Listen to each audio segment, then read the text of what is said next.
Bismillahirrahmanirrahim. Kita masuk ke pembahasan inti surah Abasa. Di pertemuan yang lalu kita telah belajar tentang muqaddimah, pengantar surah ini. Jadi saya tidak perlu mengulang kembali ya, supaya tidak memakan waktu yang lebih banyak. Sudah kami terangkan posisi surahnya, baik saat diturunkan ataupun dalam susunan mushaf. Kita sudah jelaskan mengapa dalam saat turun dan susunan terdapat perbedaan urutan, hikmahnya apa. Kemudian apa yang menyebabkan ayat ini turun, dalam situasi apa, termasuk tempatnya dimanapun. Kita sudah kaji pendekatan-pendekatan ke arah itu, dan wallahu a'lam bishawab. Yang bulan depan yang berangkat nanti dengan kami, saya akan tunjukkan termasuk praktek-praktek yang kita pelajari sebelumnya. Insyaallah ini di wilayahnya di Mekah Al-Mukarramah. Baik, bismillahirrahmanirrahim. Kita sekarang masuk ke inti tafsirnya. Surah Abasa. Sudah? Kita baca dulu ya. Anda boleh ikuti. A'udzu billahi minasy syaithanir rajim. A'udzu billahi minasy syaithanir rajim. Bukan la ya, tapi la. A'udzu billah, la. Jadi di a itu dengan hamzah di sini. Adnal halaq di sini ya. A bukan bukan a di sini a. A'udzu billah, bukan a'udzu billah. Termasuk yang qori-qori itu ya. Bukan a'udzu billahi minasyaitonir rajim. Bukan a'u. Ya. A'udzu billahi minasyaitonir rajim. A'udzu billahi minasyaitonir rajim. Bismillahirrahmanirrahim. Bismillahirrahmanirrahim. Abasa wa tawalla. Abasa wa tawalla. Di sini wasatul halaq. Jadi ada, bentar ya. Ada dua huruf ain dan ha di sini. Abasa. Ya. Mohon izin untuk mengingatkan khususnya yang senior, ini jangan tertukar ya. Kalau ain itu ada perutnya.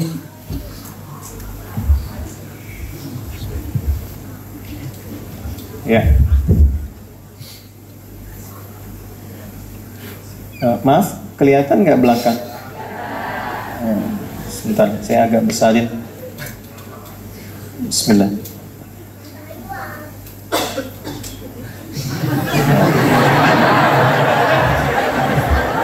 Kelihatan ya?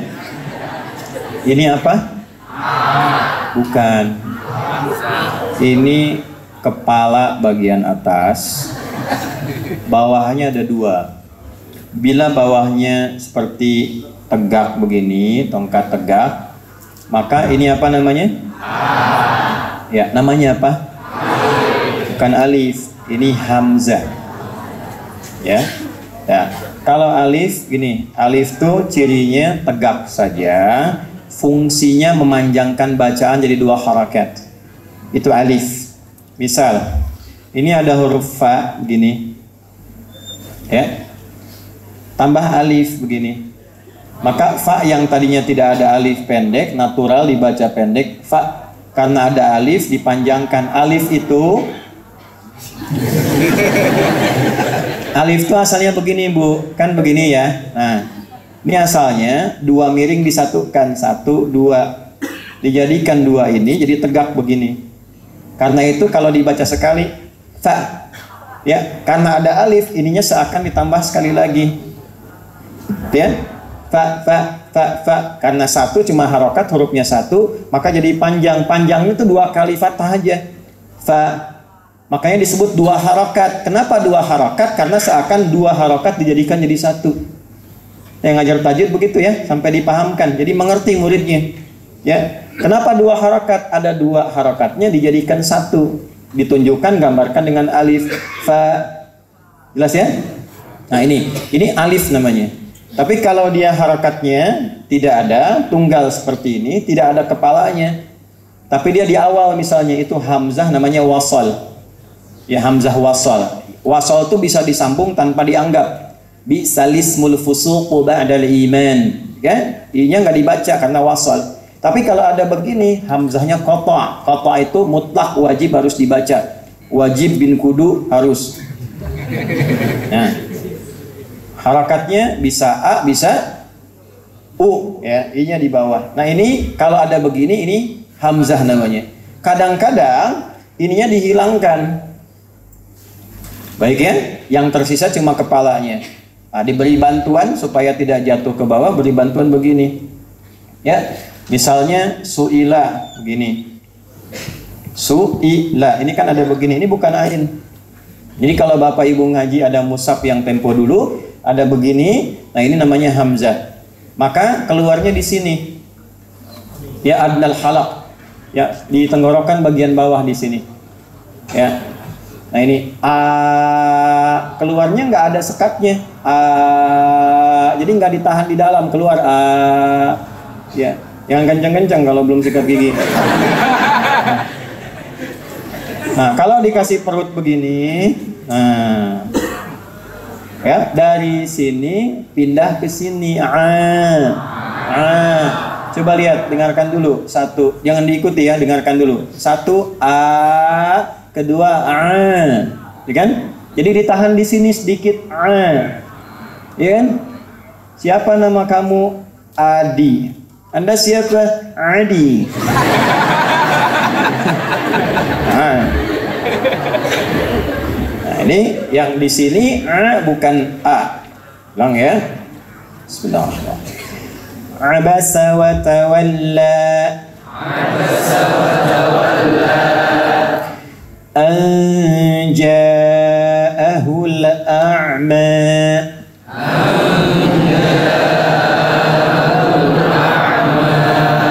Bukan a, bukan, tidak memantul karena bukan qalqalah. Qalqalah cuma 5, qaf, ta, ba, jim, dal, qutbu jadin, ya. Bukan a, la, bukan. Mengalir a'la. An ja'ahu al-a'ma.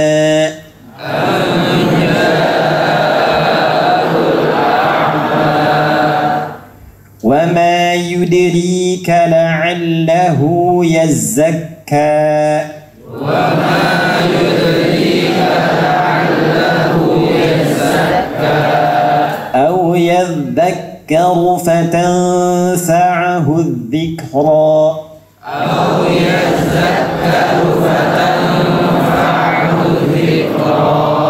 Nah, kalau yang da paling gampang latihannya da ya, yang au yadzakaru da ini paling gampang, gigit sedikit dulu untuk latihan. Da.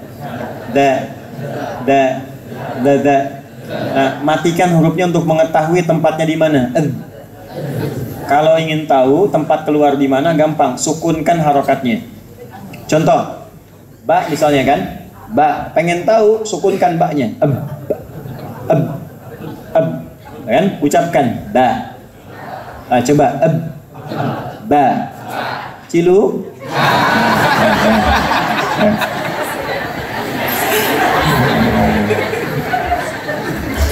da, za, da,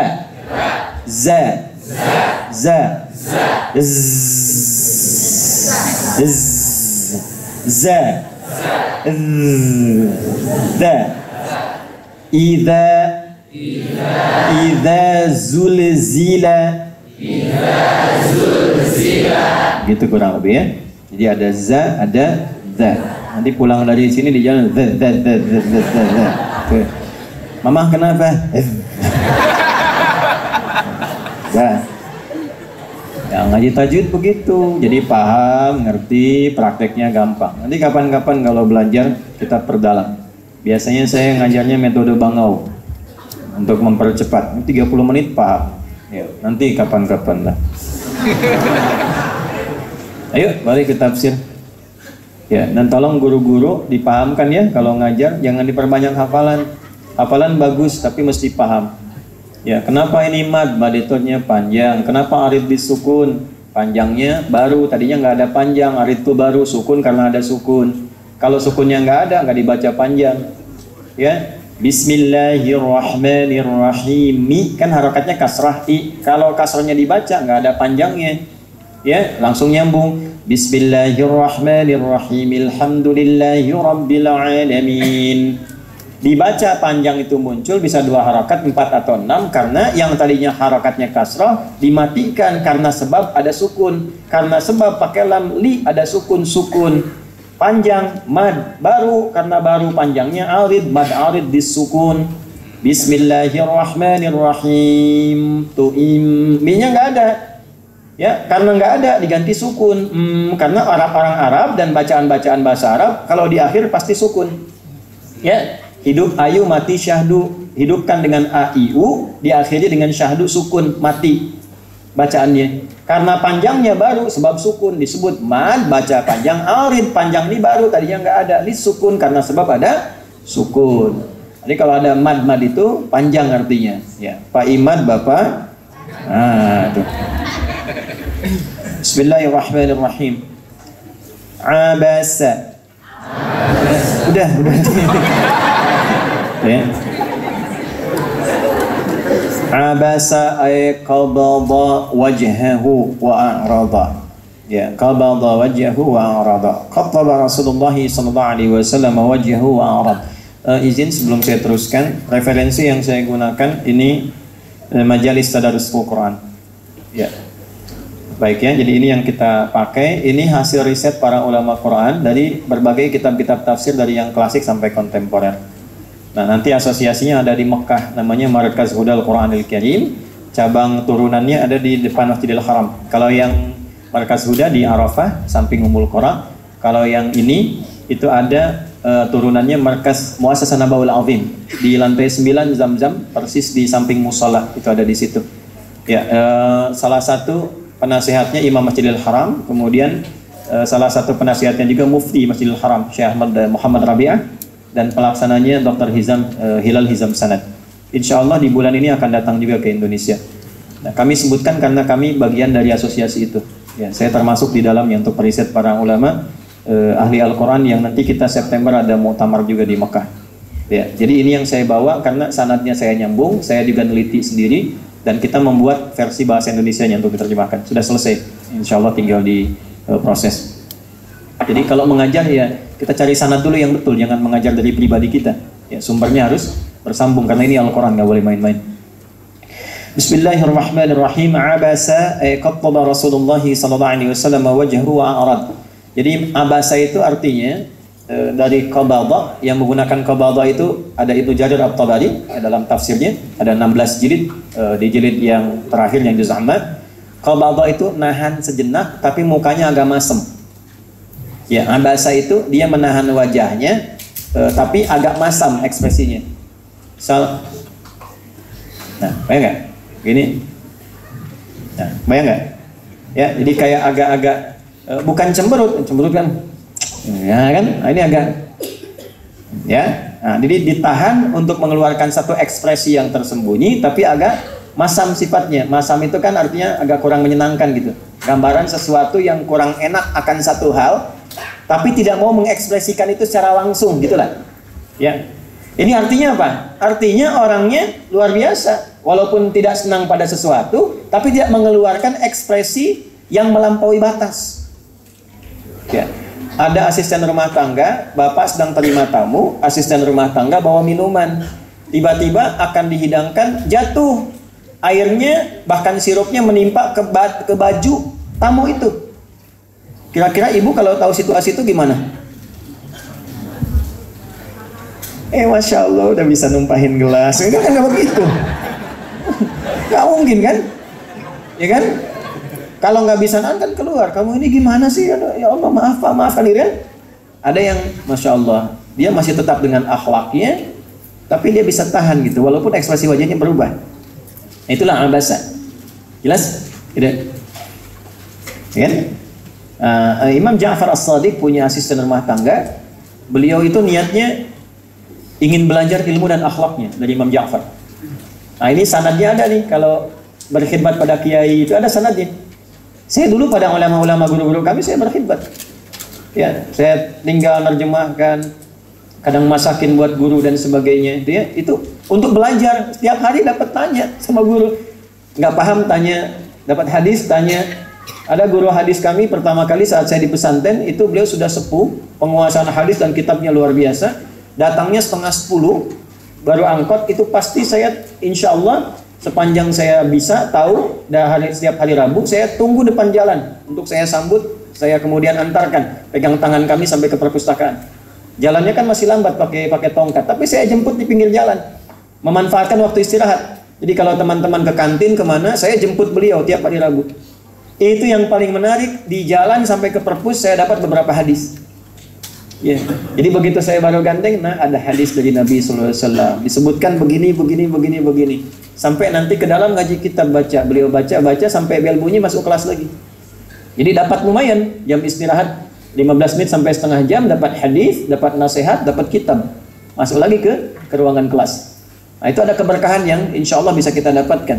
Ya. Nah, jadi ada ekspresi-ekspresi kembali ke awal, yaitu abasa, menahan kondisi tertentu karena rasa nggak suka. Imam Ja'far punya asisten sudah lama. Satu kali beliau kedatangan tamu, persis yang tadi saya ceritakan. Bawa minuman mau dihidangkan, tumpah gelasnya. Ini kisah nyata. Airnya tumpah, Imam Ja'far ini abasa, wajahnya sudah nggak enak begini. Muridnya tahu, lantas dibacakan kepada beliau, wal kadhiminal ghaidha. Ya, Ali Imran ayat ke-134. Ada calon penghuni surga yang punya rumah seluas langit dan bumi, di antara cirinya sanggup menahan amarah. Kata Imam Ja'far, saya nggak marah. Balas. Wal afina 'anin nas, diteruskan ayatnya. Ya, nggak marah tapi harus memaafkan. Kan ada nggak marah sekarang tapi nanti ditunda gitu kan? Tamunya pulang baru keluar. Bagaimana caranya orang hilang marahnya? Setelah lapang hatinya. Sesuatu yang lapang kalimatnya dibuka dengan al-af. Ya, yang lapang, yang hilang segala sekatnya. Wala afina 'anil nas, dan sanggup memaafkan orang lain di sekitarannya. Kata Imam Ja'far, saya maafkan kau. Asisten ini tahu Imam Ja'far As-Shadiq tiap hari sedekah. Di kantungnya, di sorbannya itu selalu ada persediaan untuk sedekah. Maka beliau katakan lengkapi ayatnya, wallahu yuhibbul muhsinin. Allah senang orang-orang baik yang diantaranya senang sedekah. Maka dikeluarkan kantong isinya semua, disampaikan, kamu sudah lancar, sekarang nggak jadi asisten lagi, sana katanya. Maka dia keluar dapat ilmu, dapat hikmah, dan dapat uang untuk bekal hidup. Ya, ke saya jangan begitu ya. Abasa wa tawalla, abasa qabada Rasulullah sallallahu alaihi wasallam wajhahu wa arad.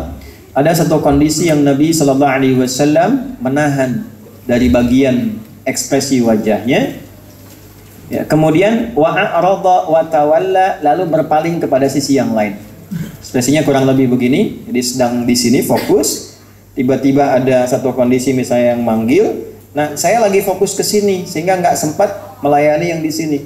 Tapi jadi terganggu karena sedang fokus, tiba-tiba tidak ada janji, tidak ada apa-apa, memotong misalnya.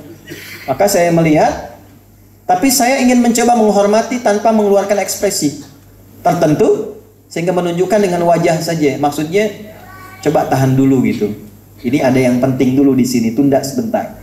Maka kita berikan ekspresi kurang lebih misalnya lagi gitu ya. Berpaling. Nah, itu sikap begini abasa karena kurang cocok dengan apa yang ditampilkan itu, kurang suka, lalu berpaling tawalla a'rada. Ya, tawalla itu kenapa tidak menggunakan a'rada? Karena a'rada itu menunjuk pada sikap yang kurang sopan. Ya. Wa man a'rada an dzikri, siapa yang berpaling dari zikir kepadaku, yang enggak mau sholat, hidupnya dunia aja. Maaf ya, maaf. Cuman kerja, kumpulin harta, hitung-hitung, rekreasi, kemudian tiap pekan cuma jalan-jalan, nggak peduli dengan sholat, nggak pernah baca Quran. Nah, itu di akhirat pun diabaikan oleh Allah seperti dia mengabaikan Allah dengan sia-sia, nggak dianggap. Ya, bahkan nanti dibutakan matanya. Dan dia berkata, lima hasyartani a'ma, ya Allah, kenapa saya dibangkitkan dalam keadaan buta? Wa qad kuntu basira, padahal dulu saya itu bisa melihat. Karena kamu dulu buta dengan akhirat, sekarang hukum akhirat, maka buta matamu dalam kondisi sekarang. Engkau itu melihat dunia, nggak pernah ingat akhirat. Engkau buta dengan akhirat, silau dengan dunia. Sekarang di akhirat jadi buta engkau karena butamu dengan urusan akhirat. Nggak lihat. Karena di dunia nggak pernah pengen lihat akhirat. Diberikan pelajaran oleh Allah karena nggak sopan, nggak pengen lihat sama sekali. A'rada anhu. Ya, dia abaikan akhirat, nggak peduli dengan itu. Yang nggak ngaji juga bisa kaya kok, nggak sholat juga bisa pinter. Nah, kalimat itu memberikan kesan bahwa dia buta dengan akhirat, udah silau dengan dunia. Maka ketika ke akhirat berlaku hukum akhirat, karena dia menganggap buta dengan urusan akhirat, dibutakan matanya saat akhirat. Jelas seperti ini?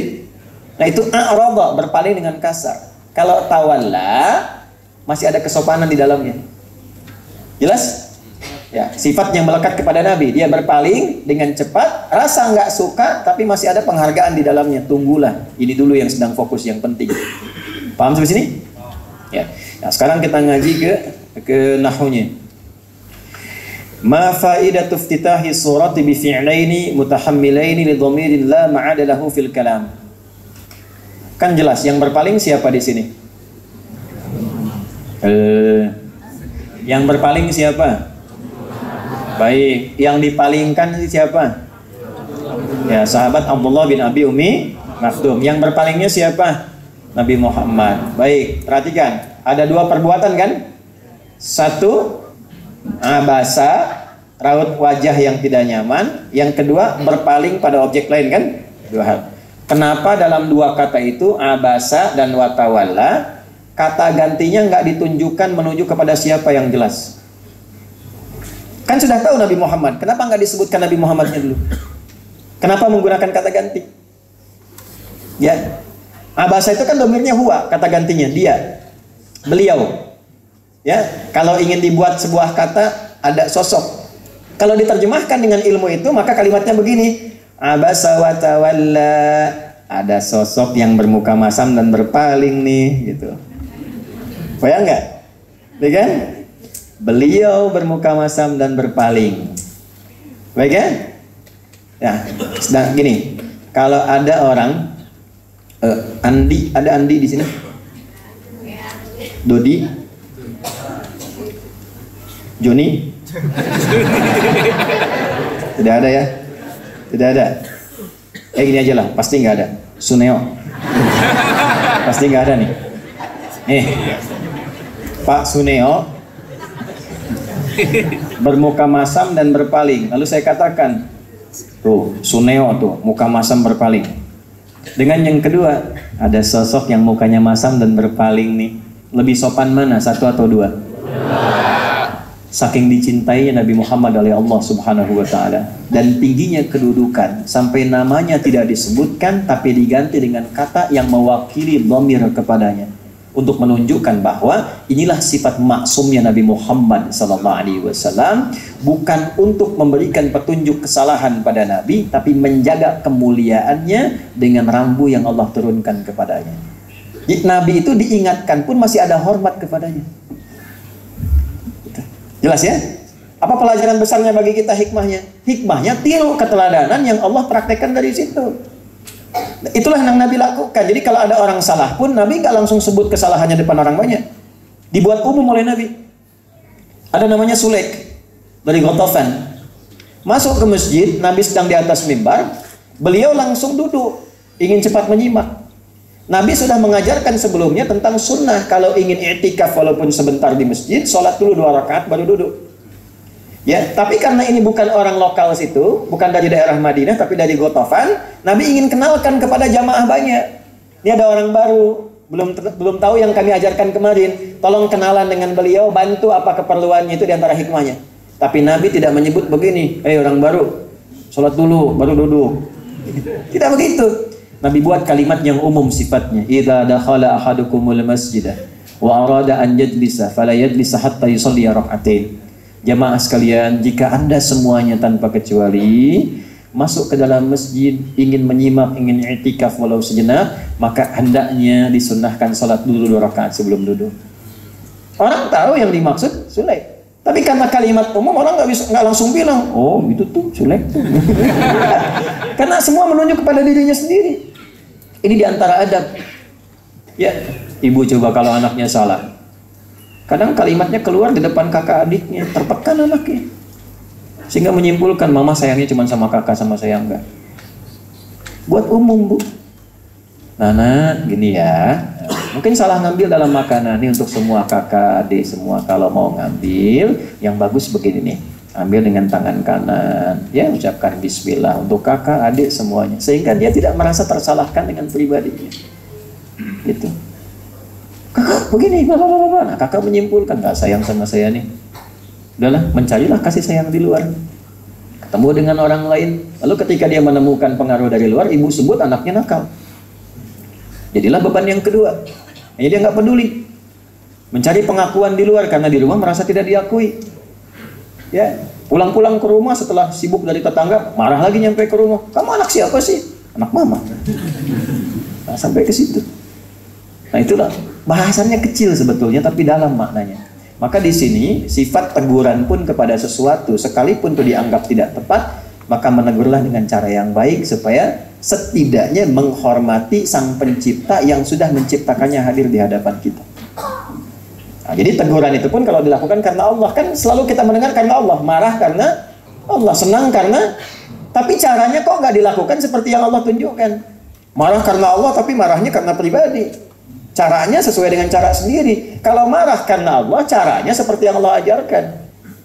Gitu. Kalau senang karena Allah, senangnya seperti yang Allah ajarkan.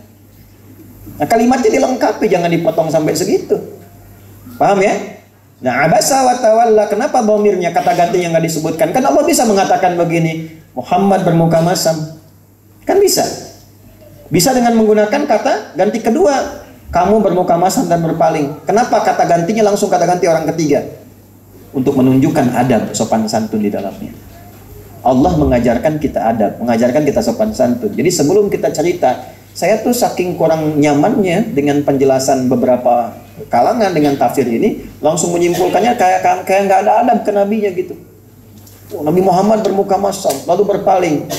Tadi gimana sholawat tiap hari sama Nabi, tapi cara menyampaikan, menjelaskan tentang Nabi itu tidak ada adabnya. Seakan-akan Nabi itu divonis salah gitu. Padahal Nabi sendiri berekspresi itu untuk memprioritaskan satu bagian dengan tetap menganggap yang ini sebagai bagian yang diajarkan juga. Nah, jadi cara kita ngajar juga mesti berbeda. Jangan menempatkan Nabi seorang yang terdakwa di sini. Salah, bukan.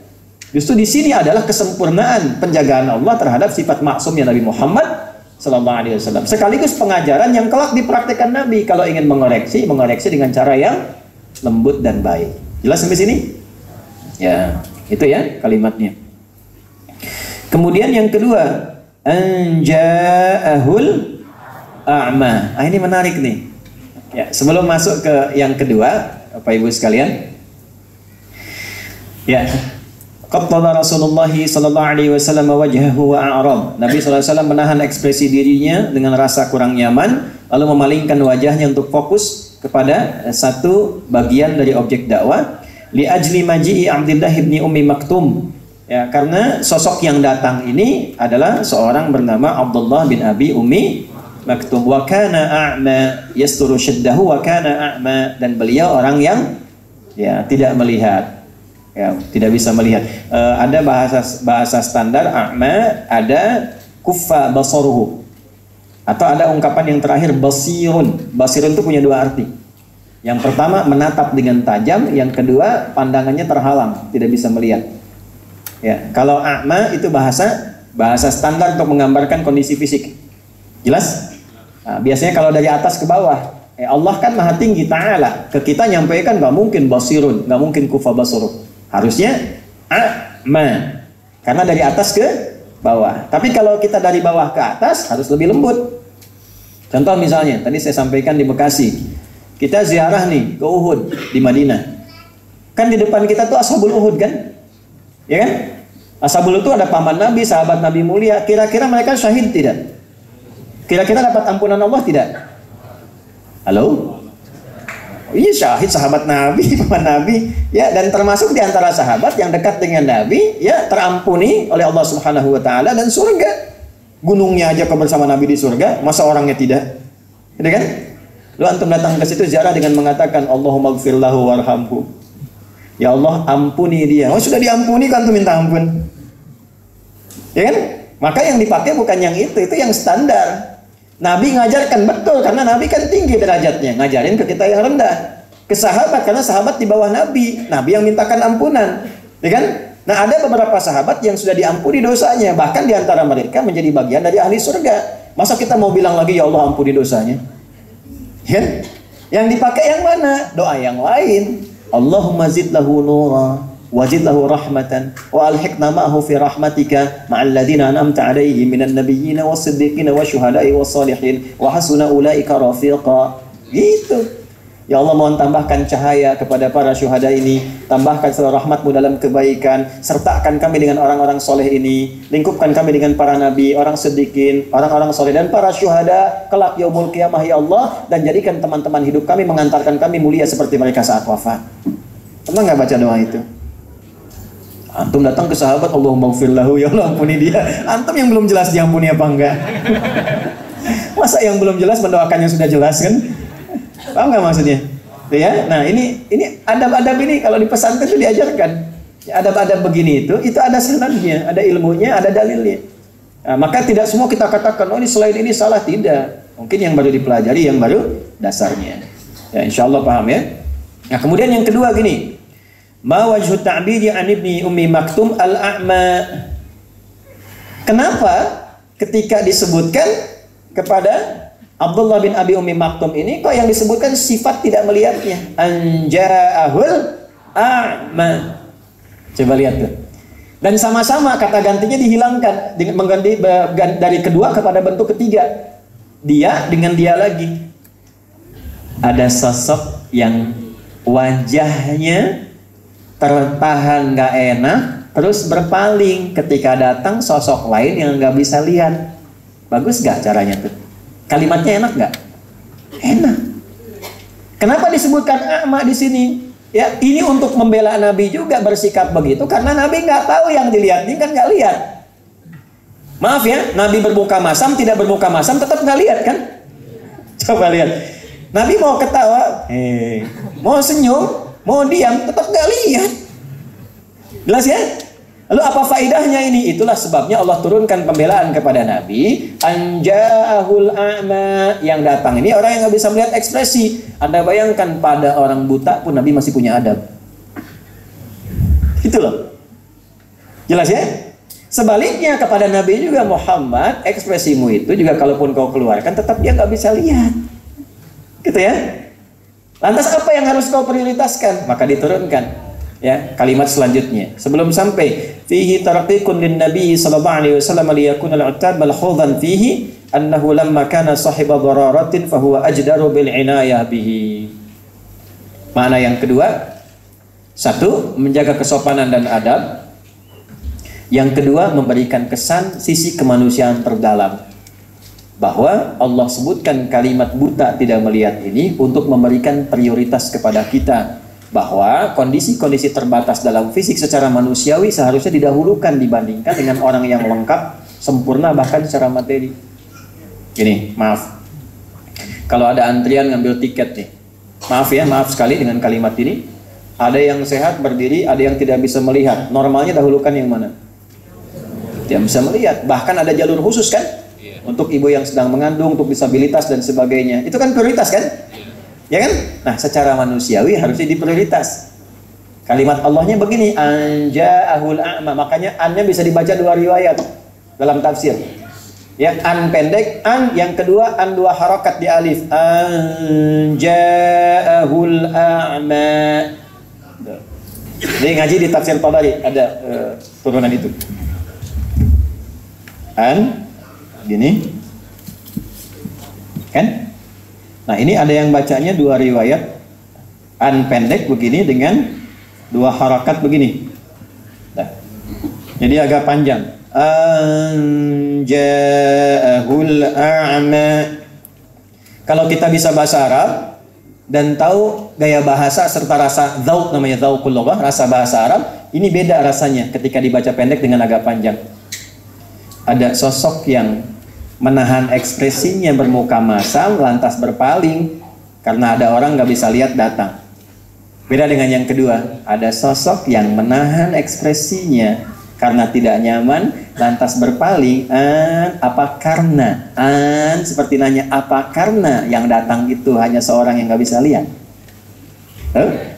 Jadi seperti istifham yang pertama, yang keduanya nyambung untuk keterangan. Apa karena yang datang hanya seorang yang gak bisa lihat, lantas kamu tidak memberikan respon cepat? Padahal naluri kemanusiaan mengatakan harusnya jadi prioritas, walaupun di hadapan kamu ada orang kaya yang berharta. Ayo Ustadz ngajar. Ini yang guru ada nggak yang ngajar di sekolah di sini? Ada? Hah? Kalau ada di sekolah itu anak satu, sekolah satu anaknya pengen belajar rajin, murid-muridnya bagus, tapi keadaan terbatas, gaji cuma 500.000 sebulan.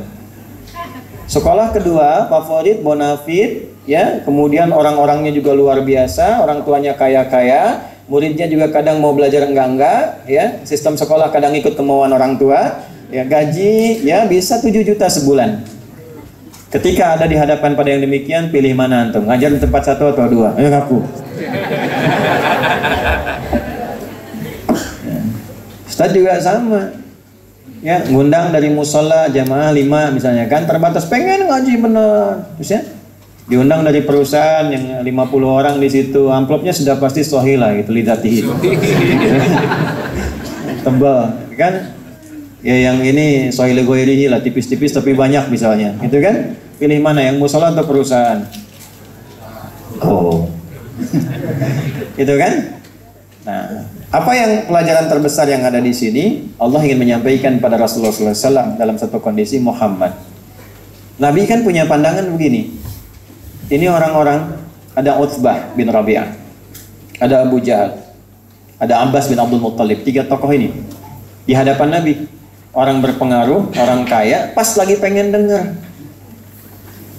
Jarang-jarang tuh Abu Jahal pengen dengar.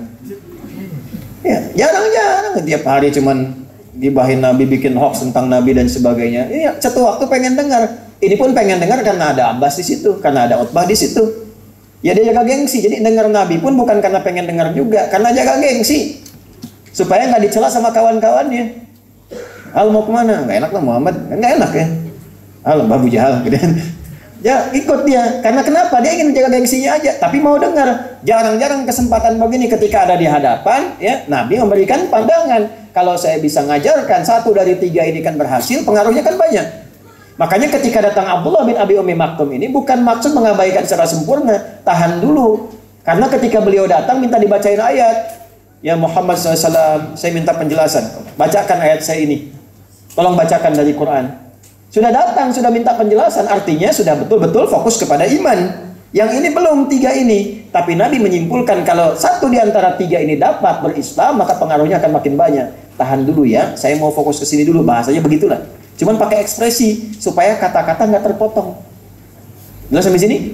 Nah, maka ketika disampaikan seperti itu, Allah memberikan cara pandang yang berbeda. Ketika ada seseorang yang fokus dan telah diketahui itikadnya dengan benar, kesempurnaan imannya baik, dibandingkan dengan orang yang belum jelas dan sebagainya, sikapnya kadang-kadang juga kurang baik, maka dahulukan yang jelas dulu ini. Supaya yang jelas ini tidak menyimpulkan kesan bahwa, oh agama ini kok nggak ada perhatian sama saya. Sehingga dengan itu dia meninggalkan sesuatu yang jelasnya. Paham sampai sini? Baik, itu gambarannya. Ya. Sehingga disinilah disebutkan dengan kata a'ma, an yang bisa dibaca dengan 2 bagian di sini. Sudah? Baik, teruskan. Lil isy'ari bi'udhrihi fil iqdam ala qat'i kalamir Rasul sallallahu alaihi wasallam wa tashaghulihi bil qaum. Ya, kalimat di sini juga yang menunjukkan anja'ahul a'ma, untuk menunjukkan sebuah kesan. Ya. Yang pertama, seorang sosok yang memotong perkataan. Jadi Nabi itu nggak senang karena motong kata-katanya, bukan cuma sekedar datang, lagi bicara dipotong. Inilah, saya lagi ngajar nih. Tiba-tiba datang misalnya marbot masjid ke sini menyampaikan motong. Tad, ini maknanya apa ya? Saya lagi ngajar, beliau bawa Quran, lagi baca surat, ke sini datang, Bapak Ibu dengar. Tad, ini maknanya apa? Kira-kira Anda yang lihat nyaman nggak dengan itu? Pasti nggak nyaman. Pasti nggak nyaman. Saya pun demikian, lagi ngajar datang orang. Ya, saya lagi ngajar nih di Riau. Ngajar betul tabligh akbar, datang anak, dikira panitia, makanya lepas sama pengawalan. Datang. Jangan mau salaman nyampaikan minta doa, Tad. Saya gini kan. Orang bingung semua. Ya. Insyaallah doakan. Tunggu ya. Ustaz nyampaikan dulu ke sini. Kan kita jaga kehormatannya juga. Tapi kan orang nggak nyaman. Kita juga pasti ada rasa nggak nyaman kan ketika datang itu. Nah, Allah menyampaikan kenapa menggunakan kata ama. Muhammad jangan marah ya. Dia itu begitu karena dia nggak bisa lihat. Kalau dia lihat, mungkin dia nggak akan melakukan itu. Nah, maksudnya itu. Itulah sebabnya muncul kata ama di sini. Anjahul ama. Maknanya banyak. Alif yang pertama, apakah engkau nggak senang karena orang ini kemudian datang sosoknya buta?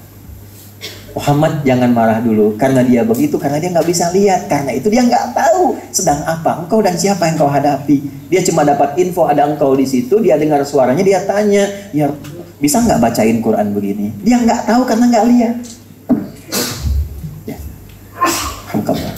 Ibu kalau ada yang salah, Pak, ya, bapak juga begitu. Pahami dulu mungkin karena belum tahu, sehingga itu bisa menurunkan emosi. Kalau orang belum tahu, diberitahu, jangan marah. Jadi imam, saf belum rapi, ada yang misah sendirian misalnya kan, jangan marah dulu, diberitahu. Mohon izin Pak, bisa merapat ke sini. Nah, nggak usah ngatur-ngatur saya lah gitu. Misal kan, belum tahu, jangan marah kan belum tahu. Oh baik, baiknya. Ini untuk merapikan saja, di sini supaya rapi. Saya udah lama di sini. Ustadz kan baru ke sini, alhamdulillah. Atau barangkali Bapak jadi imam,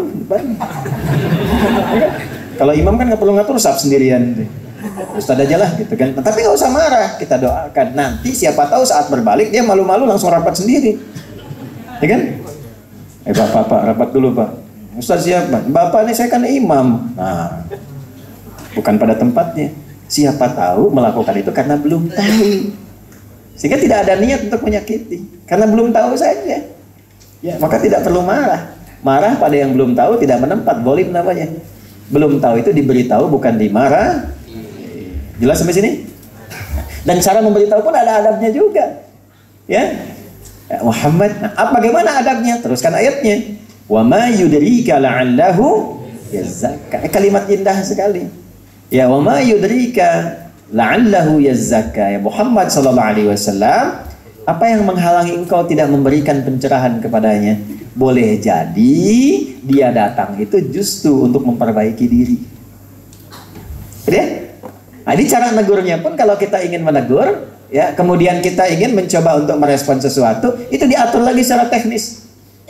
Ya, dari mulai menata hati dulu. Kan yudri itu artinya memikirkan, menyimpulkan. Ya, jadi kalau ada orang berbuat salah, jangan langsung disimpulkan salah dulu. Teliti dulu kenapa berbuat salah, faktornya apa, bagaimana bisa begini. Sehingga setelah kita mitigasi dan paham semua sebabnya, baru diambil sikap. Itulah hikmah. Itu yang dimaksud Quran surah 16 ayat 125. Ud'u ila sabili rabbika bil hikmah. Kan? Anak pulang sampai ke rumah, tidak nyaman, kotor, langsung dimarahi begini-begini. Kok nggak ditanya dulu? Itu kaki kotor tuh, cuci dulu. Kok mandi? Kakak dari mana? Kenapa kotor kakinya? Ah, tadi main bola. Oh, Masya Allah bagus. Ngegolin nggak? Golin. Berapa? 3 ya. Bagus. Tapi kan di lapangan sama rumah beda. Tuh kakinya kotor nih, lupa mandi. Kotor tuh. Cuci dulu.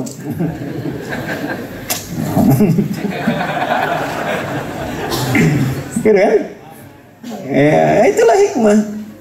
Nah gitu, karena nggak semuanya harus langsung begitu gitu kan. Ada kata-kata. Ibu pernah cemberutan sama suami nggak? Kalau nggak pernah berarti nggak berumah tangga itu.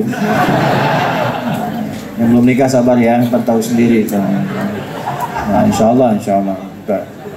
Sebelum kiamat kurang 2 hari lah. Itu pasti itu nggak mungkin rumah tangga nggak cemberutan. Ciri rumah tangga itu pasti ada marahan. Namanya adaptasi pasti nggak akan cocok. Langsung cocok begitu nggak mungkin. Kami tidak pernah ada marahan selama rumah tangga. Nggak mungkin. Nggak mungkin itu. Sakinah itu tenang setelah ada masalah.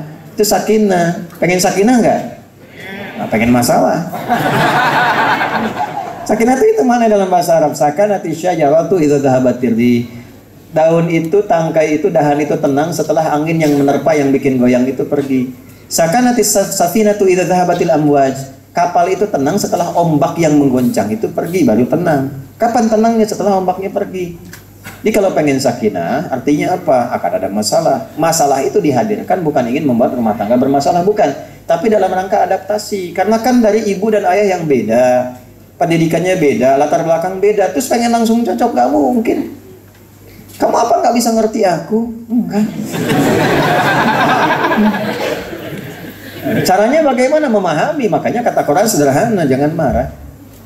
La yahillu lakum an tarithun nisaa karha. Perempuan, laki-laki, suami dan istri kalau masih punya iman, jangan membawa tabiat kurang bagusmu diwariskan kepada pasangan. Tapi kalau nggak terkendali tiba-tiba nampak, jangan marah dulu. Karena aku pasangkan engkau dengan dia untuk menyempurnakan kekurangannya, bukan mengeksplorasi keburukannya. Itulah indahnya kenapa ibu dipasangkan dengan suami ibu, karena kekurangan di pasangan ibu itu yang kesempurnaannya di ibu. Jadi ibu nggak usah mengharapkan suami orang.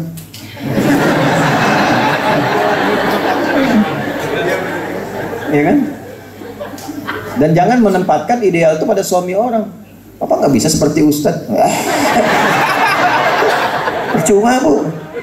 Cuma bapak juga begitu. Yang ideal itu bukan istri orang, istri bapak. Istri bapak. Kalau nggak gitu nanti capek pak. Kukira hari Rabu ternyata hari Minggu. Kukira kau menunggu ternyata cari yang pusing.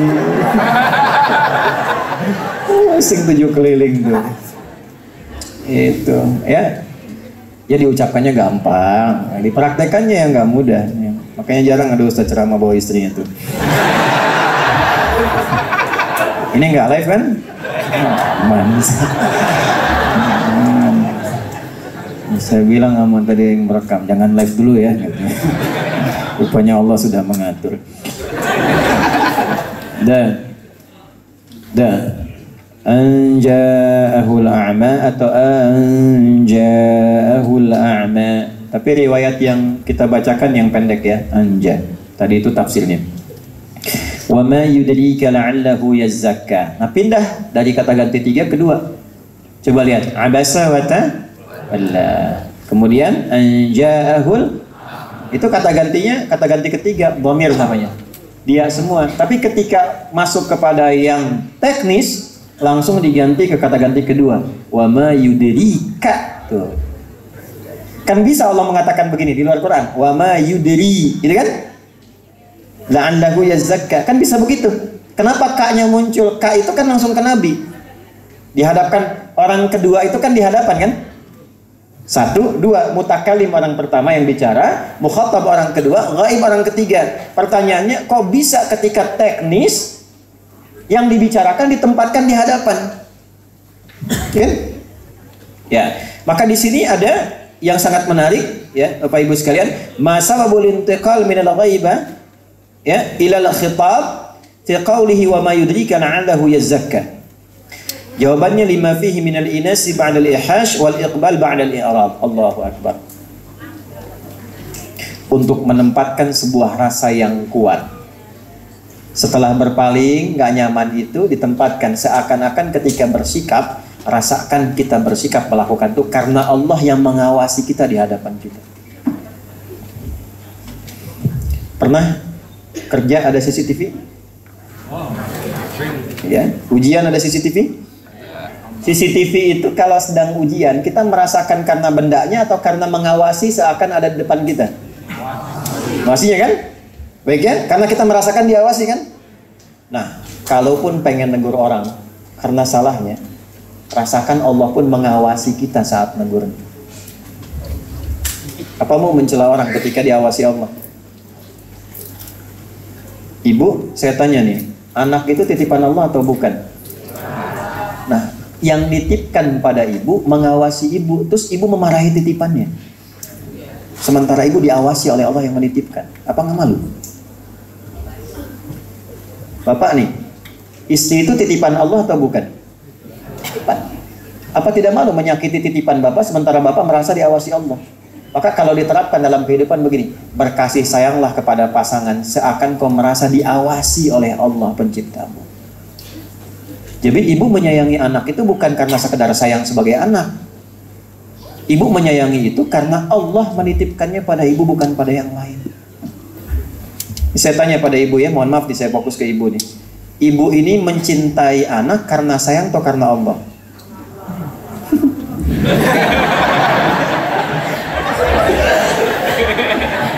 80% dia yang suara itu Allah. Coba lihat tuh pakaiannya, Allah suka nggak?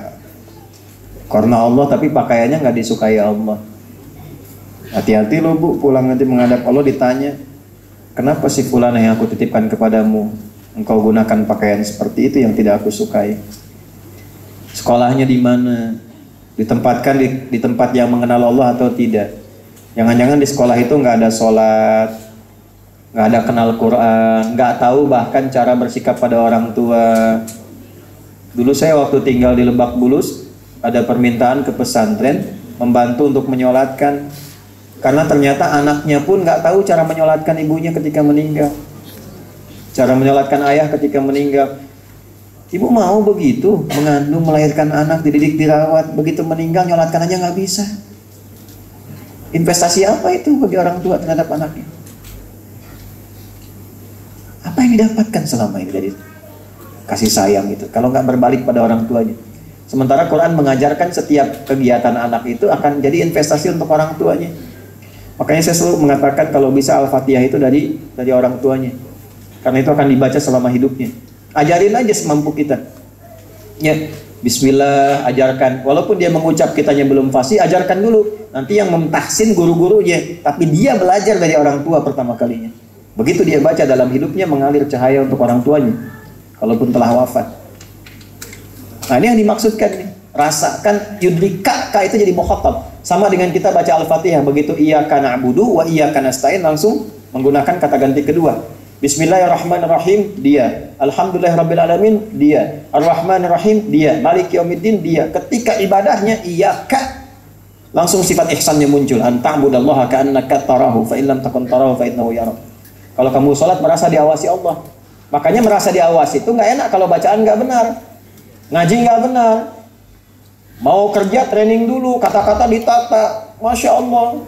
Jadi pramugari, jadi macam-macam kalimatnya ditata segala rupa. Begitu sholat nggak pernah nata diri, pasti dipotong nih kata-kata ini. Di video kontainer tuh para pembuat konten. Aduh, saya cuma pesan tolong ya kalau dipotong yang betul, terus kasih narasi yang benar. Saya kemarin tuh pusing, ya. Padahal nggak berkeliling. Kenapa? Karena Jenderal WA, MUI WA, ini WA, Ustadz, kami intinya tidak diundang dalam peresmian pesantren. Saya bilang kapan pesantren diresmikan? Rupanya video itu ada potongan, terus yang tersebar di antara narasi itu peresmian pesantren, wah sudah mulai dibuka gratis bawahnya, itu kan? Padahal itu acara bakti sosial dari Koopsud wilayah 1, minta tempat di pesantren, kami fasilitasi, belum ada peresmian, santi aja belum ada. Kemarin orientasi, peresmian pesantren, wah gratis, kayaknya ada yang ke Bekasi, yang datang, yang WA segala rupa, padahal belum diresmikan. Itu ya, jadi hati-hati para kontainer. Ya. Sekarang banyak tuh, ya. Dan berubah-ubah, ada aliran makiyun, ya, tukang maki-maki. Dan au yadzakkaru fatanfa'ahud dzikra, ya, atau kemudian ia datang untuk lebih bisa mengingat Allah dan memperbaiki diri sehingga apa yang kau ajarkan bisa memberikan manfaat. Nah ini adab lagi. Kalau mau ngaji, Abdullah bin Abi Maktum mau ngaji tidak tadi? Mau ngaji. Nah kalau mau ngaji niatnya mesti benar. Apa niatnya? Mendapatkan pengingat, zikir. Apa itu zikir? Segala yang menyambungkan dan mendekatkan kita dengan Allah. Karena itu sholat disebut zikir. Wa aqimis sholata li dzikri. Quran surah 20 ayat 14. Ba'da sholat kita zikir. Subhanallah, alhamdulillah, Allahu akbar. Quran surah 4 ayat 103. Berdoa kita zikir. Ya, wadhkur rabbaka fi nafsika tadarruan wa khifatan wa dunal jahri minal qaul. Quran surah ke-7 ayat 205. Karena saat berdoa kita ingat Allah. Baca Quran zikir, Quran surah 15 ayat 9. Menghafal Quran zikir, Quran surah 54 ayat 17, 22, 32, 40. Walaqad yassarnal Qur'ana lidzikr. Jadi kalau mau ngaji datang niatnya untuk zikir. Memperbaiki sholat, memperbaiki cara ngaji, memperbaiki cara memahami Al-Quran. Nah kalau niatnya begitu, fatanfa'ahu dzikra, nanti pulang ada manfaat dari zikir itu, dari materinya, merubah diri kita. Kalau niatnya terbagi, nanti porsinya terbagi. Ibu niat datang pengen lihat ustadz, nanti ustadznya yang dominan dibandingkan materinya. Ya. Tadi ngaji apa? Dah. Itu aja, yang penting saya lihat ustadz. Materi nggak penting. Nah, ada nggak begitu? Nanti apa yang diniatkan itu yang dapat. Nah, bahasa Qur'annya apa? Ya, itu yadzakaru fatanfa'ahu dzikra. Ini kan yadzakaru itu ke Abdullah bin Abi Maktum yang mau ngaji. Yang nyampaikan diniatkan ikhlas, yang datang niatnya untuk mendekat kepada Allah. Kalau niatnya begitu, pahala dituliskan, manfaat dapat. Jadi begitu pulang itu ada perubahan pada dirinya. Pulang, oh begini cara menegur anak, oh begini cara menyikapi. Pulang-pulang bisa minta maaf sama anak, bisa cium tangan, bisa peluk. Kalau takut sama Allah itu, bukan karena anaknya. Kalau anak salah itu istighfar dulu lah. Jangan langsung ke anak, istighfar dulu. Mungkin dari orang tua ada yang salah, istighfar. Itu sesibuk-sibuk pulang lah ke rumah itu, coba lihat kalau sudah tidur. Saya berangkat ini lihat anak tidak sempat bangun kan, karena malam terus nyambung. Malam lihat sudah tidur. Tadi pesantren malam, ke rumah sakit nengok ini balik, ya olahraga sebentar supaya nyaman. Pagi ini lihat nyampe rumah anak sudah tidur, berangkat pun masih tidur. Tapi ya mereka tidur semua, kita akan menghadap kiblat, doa, minta ampun sama Allah, minta doa satu-satu, lihat ketemu nggak di akhirat, kan hisabnya bagaimana. Setelah itu angkat, satukan satu dengan kita, doa, tidur, istirahat, siap-siap lagi ngajar pagi subuh berangkat ke sini. Tapi kan kita agak tenang bawahnya karena melekatkan sifat-sifat tadi. Saya itu berangkat Bu, Pak, itu melekat selain dari anak-anak itu kadang karya mereka saya bawa. Anak kita mau berangkat, mau dihentikan di depan pintu, Bu ya bawa, jangan dibuka ya, nanti aja bukanya di mobil. Ya, 2 anak, perempuan dengan yang laki-laki ikut. Rupanya di dalamnya adik kakak ini kompak. Ya, nomor 2 dengan 3 bikin gambar, 1 orang pakai peci, terus dilepas, 1 pakai kerudung, 1 kecil, terus dituliskan dada Buya pakai love you. Buya adalah ayah terbaik yang Allah kirimkan untukku. Kita simpan, kita lipat, kita bawa. Kita doa di jalan. Ini kalau mau marah juga nggak bisa. Mana mau marah sama orang? Nggak bisa. Ya kita yang salah itu kan. Saya salah. Anak ibu kan, anak saya. Jangan macam-macam, saya udah punya istri.